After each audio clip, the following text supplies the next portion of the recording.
Graça e paz, irmãos. Tudo bem? Tudo jóia? Vamos lá, sem demora, abrir nossas Bíblias no livro de Atos, capítulo 9, verso 31. Quero dar boas-vindas a William, Renata, Simone, Lara, e para quem não sabe, eles fazem parte do grupo de Santa, vieram nos visitar. Voltem sempre, sempre, sempre. Bem-vindos. Bem-vindos a todos também que aqui estão. Atos 9, 31. Um único verso nós vamos ler, continuando a celebração, pensando em futuro. Rompemos a primeira década e temos que continuar pensando sobre como será, o que fazer. Vamos lá, 9:31 diz assim: a igreja passava por um período de paz em toda a Judéia, Galiléia e Samaria. Ela se edificava e, encorajada pelo Espírito Santo, crescia em número, vivendo no temor do Senhor. Vamos orar mais uma vez. Paizinho, obrigado pela liberdade, por estarmos aqui juntos, nos preparando desde já para este culto de ceia. Prepara agora os nossos corações, amolece-nos ainda mais ao ouvir e refletir sobre a Tua palavra, que é verdade, para nós termos uma ceia com significado, para sairmos daqui alimentados e mais transformados pelo Teu poder. Que assim seja, em nome de Jesus, amém e amém. Eu queria primeiramente agradecer, bastante gente me escreveu essa semana pedindo os links sobre a campanha da Síria. Fiquei muito feliz por isso, porque as pessoas estão assistindo online e entra pelo Facebook e vê. Foi muito legal, gente que eu não conheço pedindo a ouvir falar, mande o link. Então aqui o meu agradecimento às pessoas que assinaram a petição. Se você não assinou, já está até no nosso próprio site o link para você assinar. Faça isso em favor dos cristãos da Síria. Também agradecendo por aqueles que já estão se doando em oração, em oferta. E quando eu digo em oração também, eu expliquei para Camila essa semana. Eu falei: Camila, ela perguntou que história é essa da Síria, Ela viu minha pulseirinha. Aí eu falei: Camila, a situação é essa, está acontecendo lá, as crianças estão sofrendo, pessoas estão sem casa. Expliquei nas palavras que ela fosse captar o problema lá, E impressionante, não teve uma oração que a gente fez essa semana, na hora das refeições, na hora de dormir, que ela automaticamente: Senhor, abençoe a Síria. Eu peguei, mostrei no mapa para ela: a Síria é aqui, é nesse lugar, fica aqui, a gente está aqui, na Inglaterra, eles estão lá e estão sofrendo. Então é algo que a gente tem que fazer sim, ser completo no que estamos fazendo. É a ajuda humanitária, é a oração, é a divulgação política para que haja liberdade. Então, se você não fez uma dessas coisas, faça. Se já fez as 3, glória a Deus, continue fazendo e divulgue. Porque, como a gente tem dito aqui, o Edu tem dito, nós escolhemos nesse mês de aniversário ser mais abençoado e mais bem-aventurado por dar do que por receber. E isso é muito legal, e que Deus nos mantenha assim. Semana passada nós falamos sobre uma só mente, lembra?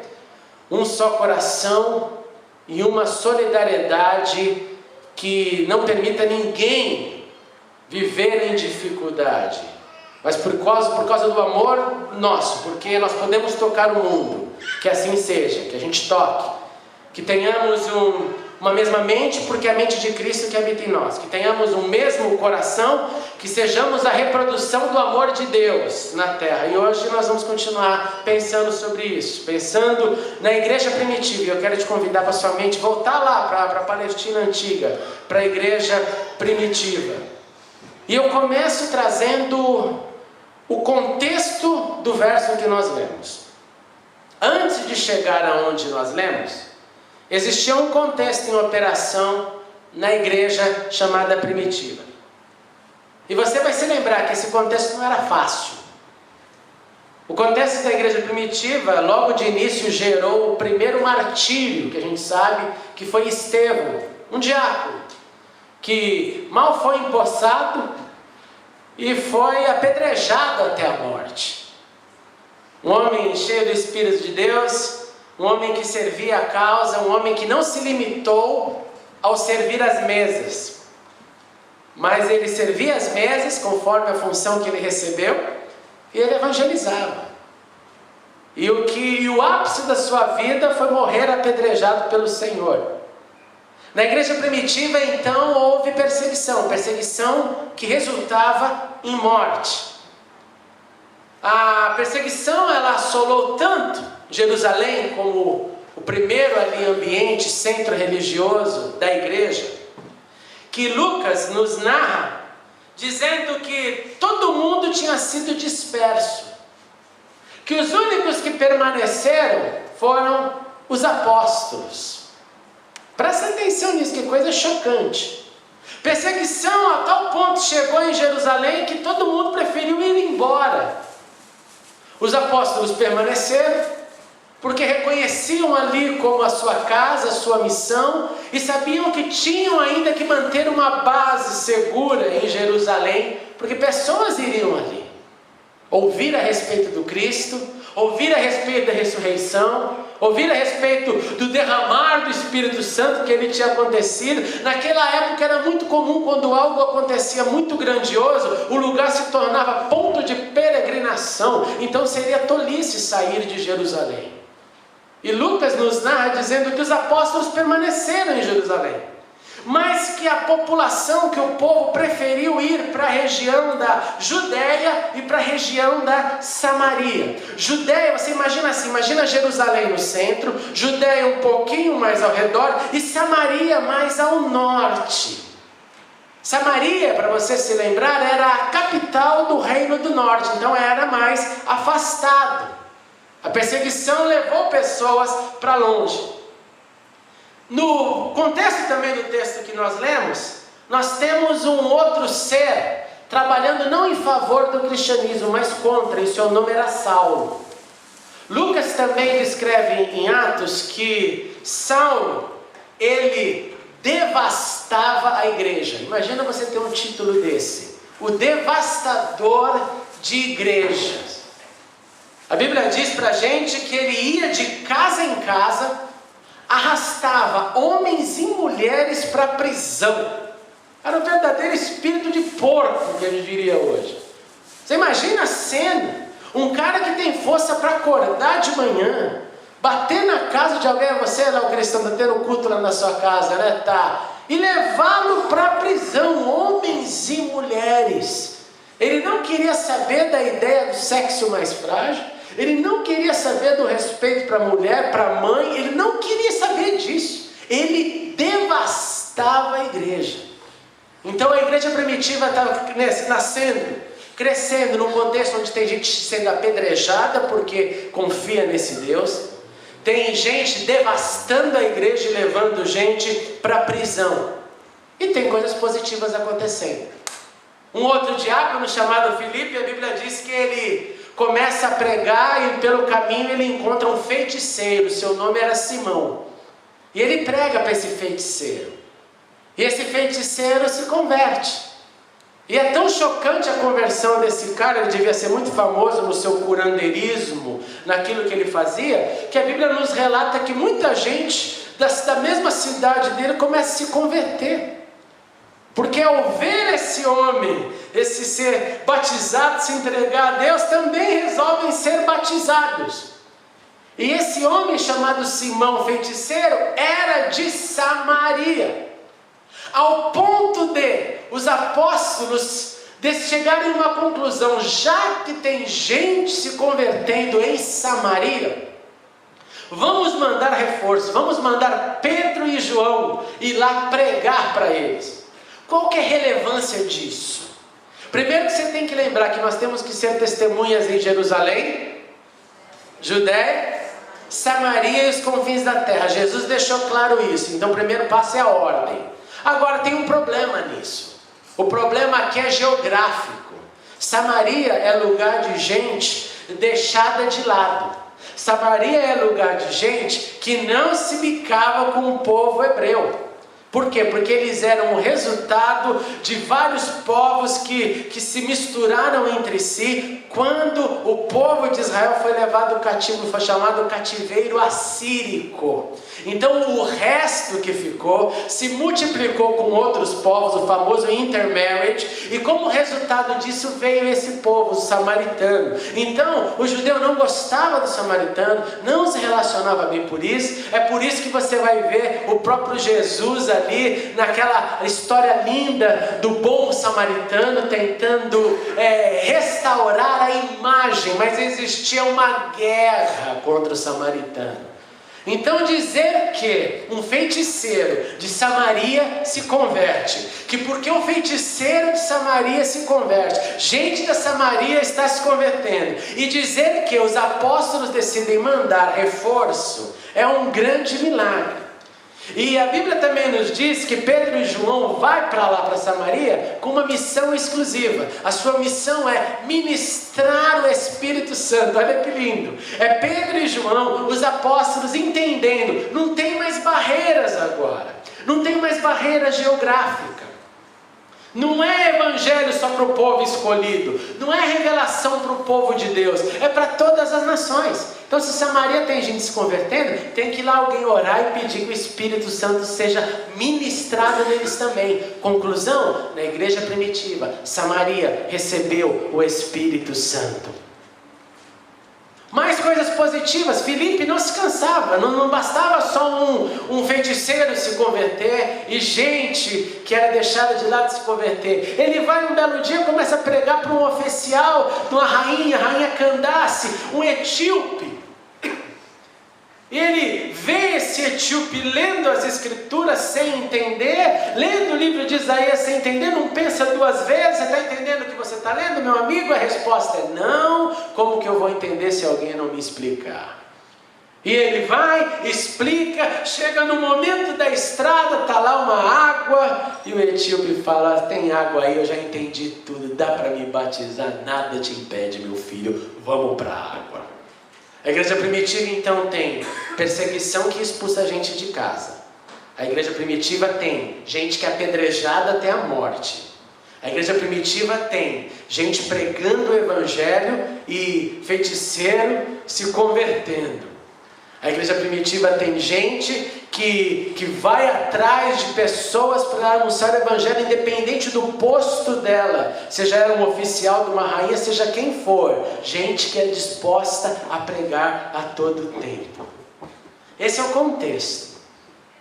Nesse contexto também, um belo dia, Saulo, que devastava a igreja, que prendia homens e mulheres, está a caminho, sabe de onde? Da Síria. Está a caminho de Damasco, Saulo. E a caminho de Damasco, Síria, ele é encontrado pelo Senhor, que fala diretamente para aquele infeliz até aquele momento: Saulo, Saulo, por que você me persegue? Jesus foi bonzinho ainda, né? Lucas fala que ele devastava. Jesus fala: por que você está me perseguindo? Conclusão, irmãos e irmãs, se você não sabe disso, se você leu isso a vida inteira e ainda não caiu a ficha, Saulo se converteu a caminho da Síria. Saulo, após ouvir a voz do Senhor, foi levado para Damasco, na Síria. Lá em Damasco, Deus chamou um discípulo chamado Ananias, que residia em Damasco, na Síria, para dar as primeiras instruções para aquele que seria provavelmente o maior dos apóstolos.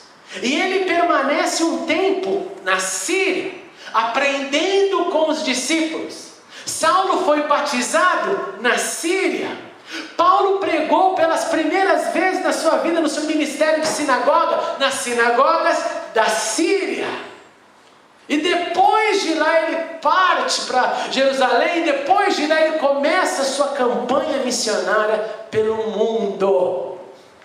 Chocante isso, ainda mais nesse momento que a gente está vivendo.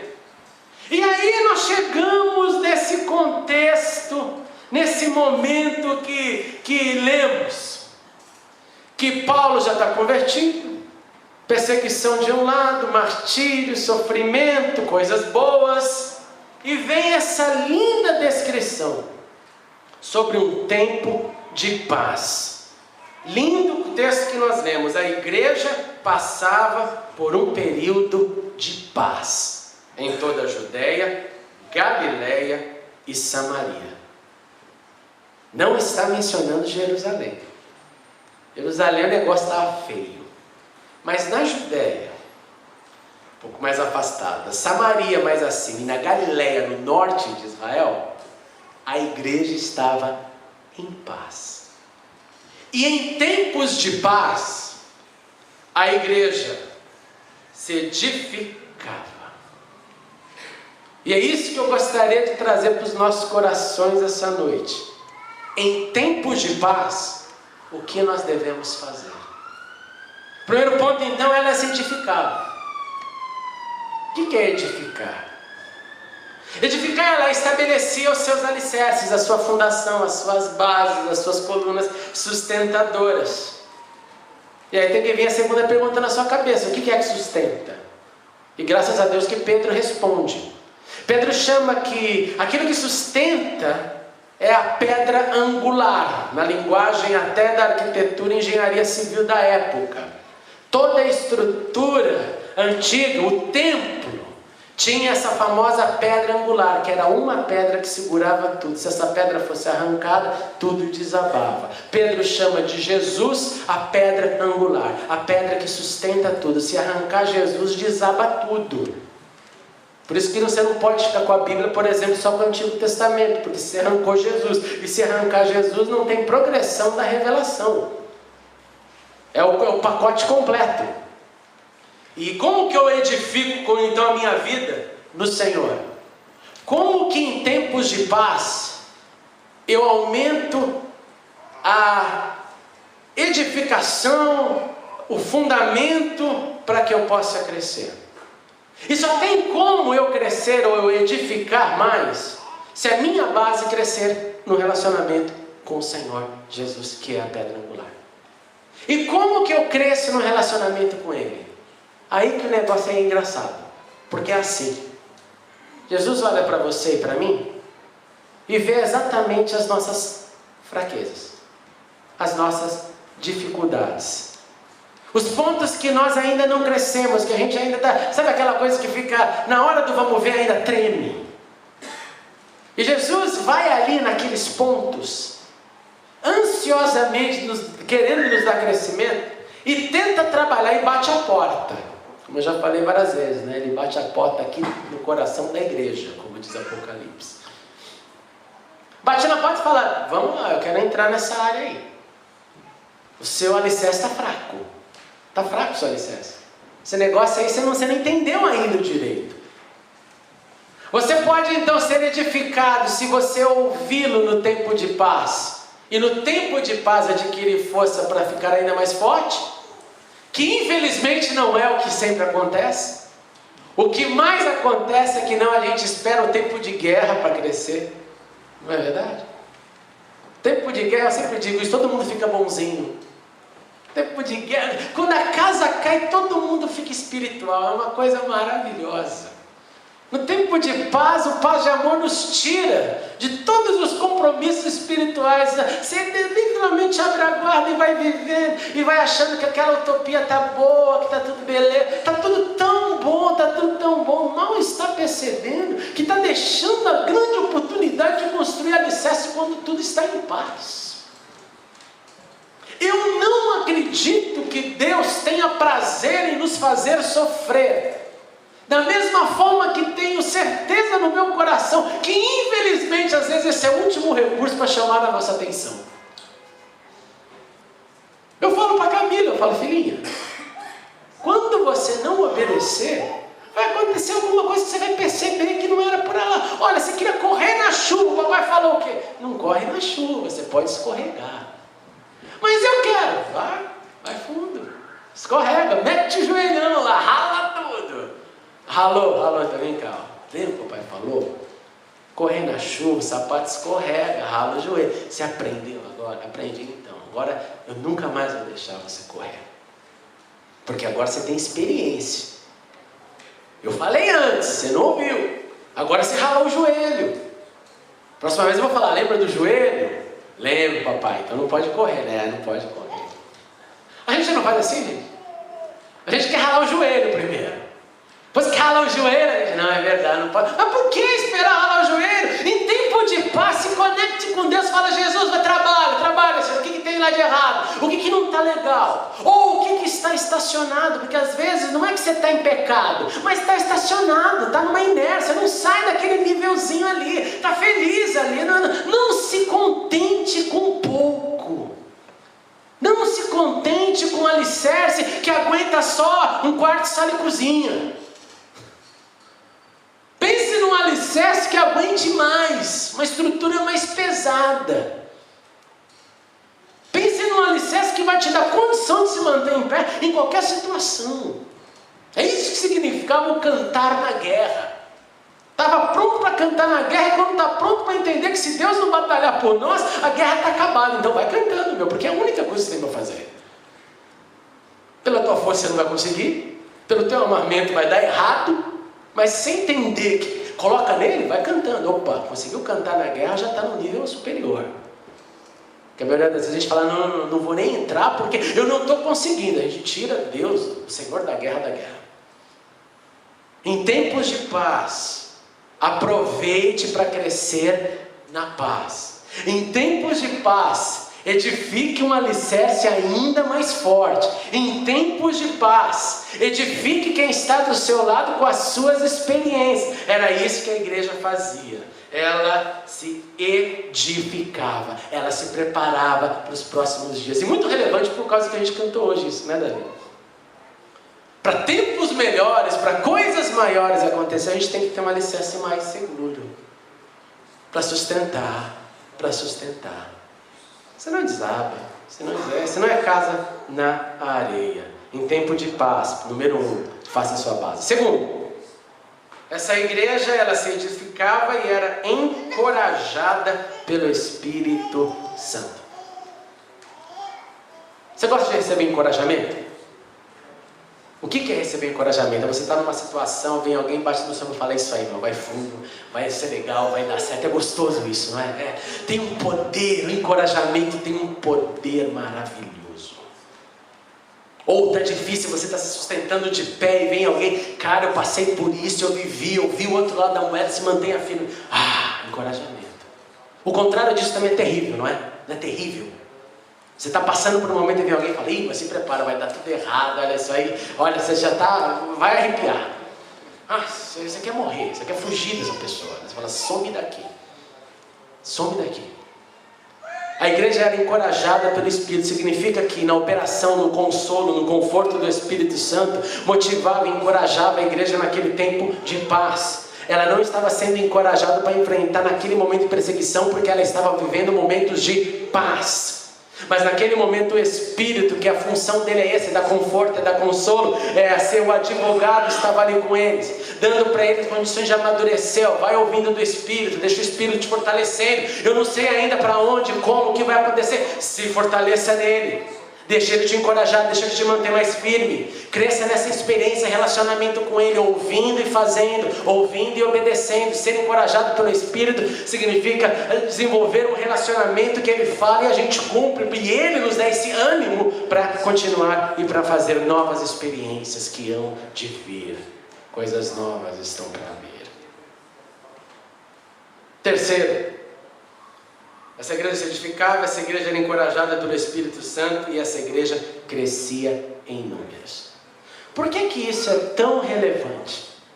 Porque a história da igreja nos prova que o maior ignição de crescimento não é o tempo de paz, mas é o tempo da perseguição.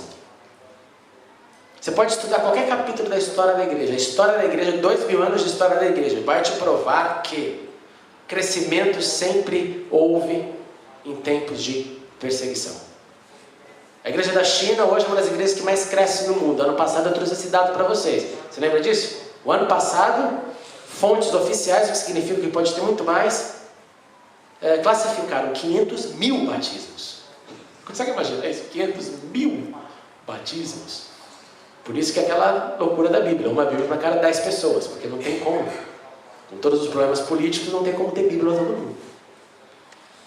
Crescer em números, em tempos de paz, é a antítese da história da igreja. Em tempo de paz, essa igreja se multiplicava. Significa que essa igreja ela não ficou limitada a ter que vir uma pressão para ela fazer o que ela deveria fazer. Que essa igreja simplesmente ela era preocupada em repartir o que tinha recebido. E quando a igreja é preocupada em repartir aquilo que ela recebeu, ela cresce. Quando a igreja não é preocupada em repartir aquilo que ela recebe, o que ela tem recebido, ela não cresce. Porque a igreja é a nossa manifestação em conjunto. Sou eu e você juntos. Se eu reparto somente um ou dois aqui reparte, nós estamos tendo uma atuação pequena. Se nós repartimos juntos a nossa experiência, a nossa caminhada, os nossos dilemas, nós estamos simplesmente vivendo na possibilidade de crescer em números, gerando discípulos. E não tem coisa mais linda que gerar discípulos. Não tem coisa mais linda do que você saber que tem alguém que está ouvindo, que está aprendendo, que está crescendo. Isso é maravilhoso. A igreja primitiva, em tempo de paz, ela edificava. Essa igreja, ela era encorajada pelo Espírito. Essa igreja crescia em números porque ela repartia. E por último, essa igreja vivia no temor do Senhor. Ela mantinha sua consciência de que Deus é soberano, de que Deus está acima de tudo, número 1, com gratidão de que Deus estava dando tempo de paz. Porque se você estivesse na Judéia, bem pertinho de Jerusalém, você estaria sabendo de tudo que está acontecendo lá em Jerusalém. Mas você sabia que também você estava vivendo ali numa bolha, né, protegida por Deus, estava num tempo de paz. Olha que coisa chocante. Gente, era como falar que aqui em Wembley nós estamos em paz e que lá em Guildford estão vivendo perseguição. Essa é a proximidade. É quase certo. Lá está em perseguição e aqui está em paz. Essa é o disparate aqui, dependendo do lugar que você está em Jerusalém e da Judéia. Só para você ter uma noção como o negócio é próximo. Então, viver no temor do Senhor é Senhor, o Senhor tem nos dado esse tempo de paz. Se o Senhor tem nos dado esse tempo de paz, nós vamos crescer nessa consciência de que se temos paz é porque a paz tem uma finalidade. Se temos paz é porque tem uma função essa paz em nós. É como o momento que estamos vivendo na nossa campanha. Se temos condição de dar, liberdade de dar, nós somos parte da resposta. Simplesmente. Porque poderia ser ao contrário. Poderíamos nós estarmos lá no campo de refugiados. Senhor, será que tem alguém aí no mundo podendo nos ajudar? Meu Deus do céu. Esse é o contexto. Viver em temor significa consciência. Não é viver temendo, medo de Deus. É consciência do momento. Consciência da soberania. Consciência do que Deus me deu. E Ele vai nos cobrar a medida do que nos deu. Porque Ele dá em vida, em experiência, em recursos, para que sejamos bênçãos para o próximo. A Link Church, bendito seja Deus, tem vivido tempos de paz, né, irmãos? Tem perseguição. Nesses 11 anos, nós passamos por adversidades, é claro, é normal. Mas o Senhor nos ajudou, nos guiou, nos sustentou, nos manteve, nos expandiu. Glória a Deus por tudo isso. Por isso que eu quero trazer na sua mente, nesse culto de ceia, que nesse tempo de paz, que ainda perdura, porque vai lá saber o que acontece na política mundial. Vai lá saber o que Deus tem reservado ainda para chamar de igreja. Nós não sabemos. Mas em tempo de paz, eu quero te encorajar em nome de Jesus. Vamos edificar um alicerce mais forte.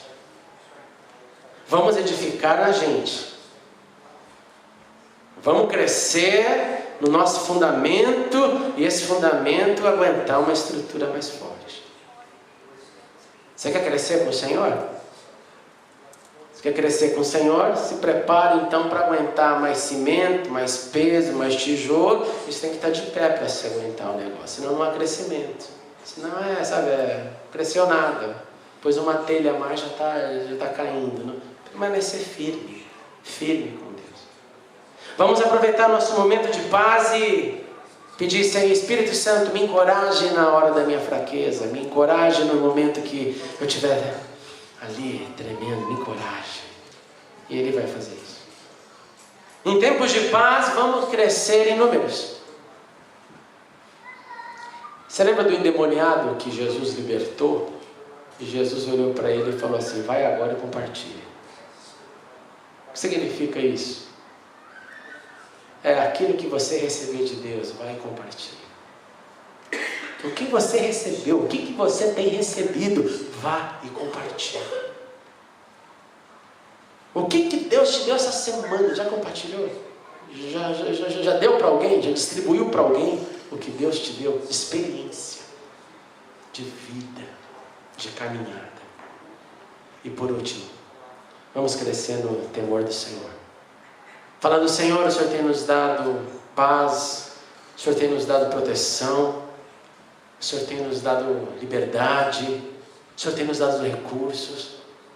Usa-nos, Senhor, com tudo isso, para tocar o mundo, para a glória dEle. Nesse culto de ceia, em nome de Jesus, vamos celebrar a vitória do Senhor, mas vamos celebrar também o tempo de paz que Ele tem nos dado. E vamos pensar, o que nós podemos fazer a mais nesse tempo de paz?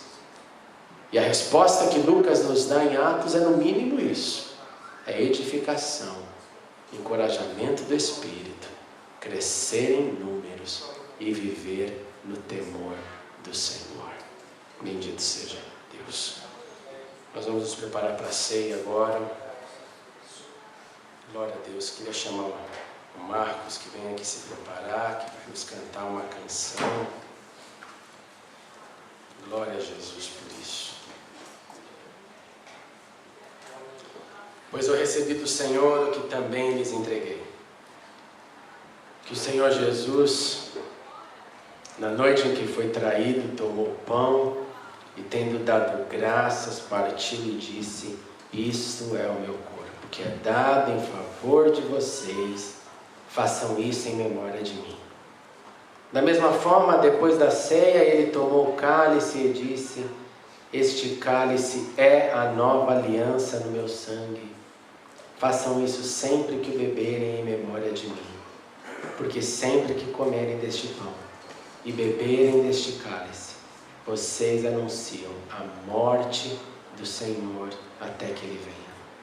Portanto, todo aquele que comer o pão ou beber o cálice do Senhor indignamente será culpado de pecar contra o corpo e o sangue do Senhor. Examine-se cada um a si mesmo, e então coma do pão e beba do cálice. Vamos orar, vamos todos ficar de pé. Olha, por favor, vem aqui para me ajudar. Vamos primeiro entregar esse tempo nas mãos de Deus. Senhor Jesus, esse momento que participaremos deste memorial tão lindo, eu te suplico, Senhor, ajude-nos a refletir na Tua vitória, a vitória sobre a morte, no Seu amor. Ajude-nos a refletir no amor do Pai que enviou o Seu Filho por nós. Ajuda-nos a celebrar, Senhor, tudo que de graça recebemos do Senhor. E ajude-nos também, Senhor, a refletir sobre o que devemos fazer nesse tempo de paz, para a Tua glória. Em nome de Jesus. Amém e amém. Muito obrigado por assistir a mensagem. Clique agora em inscreva-se para se cadastrar no canal e ser avisado de todas as novidades. Se você quiser ajudar na divulgação, clique em gostei e adicione o vídeo nos favoritos. Não se esqueça também de conferir as mensagens anteriores. Obrigado e até a próxima.